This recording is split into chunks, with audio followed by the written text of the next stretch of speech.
आरंभर घोटाला गोटे बड़ घोटाला से घोटाला केते से घोटाला होची 36 लक्ष कोटी टंकार केते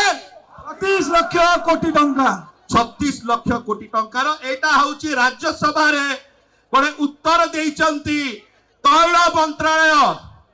पेट्रोलियम और नेचुरल गैस तांकर मंत्री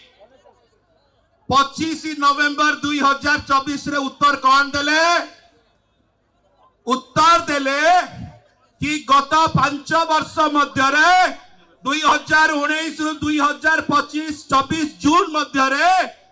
जारी पेट्रोल एवं डीजेल एवं पेट्रोल पदार्थ प्रति केते टंका निया जाइछि राजकोष को 36 लक्ष 58 हजार कोटी टंका अनंत नारायण सेना एवं ता मध्यरो सुशांत राउत धन्यवाद केंद्र सरकार भारतीय जनता पार्टी सरकार 5 वर्ष साधारण जनता 22 लक्ष कोटी टंका लुंठन कर पेट्रोल डीजेल को यार प्रतिवाद हम नहीं राजरास्ता हम नहीं हम समय समाप्त एथिकली कह रखे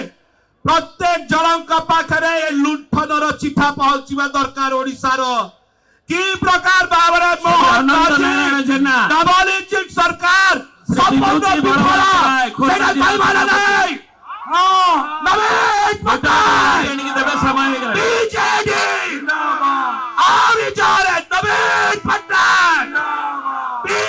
जदि आपंक आम भिडी भल लगा तेब आम चैनल को लाइक शेयर और सब्सक्राइब करने को जमा भी भूलु नहीं।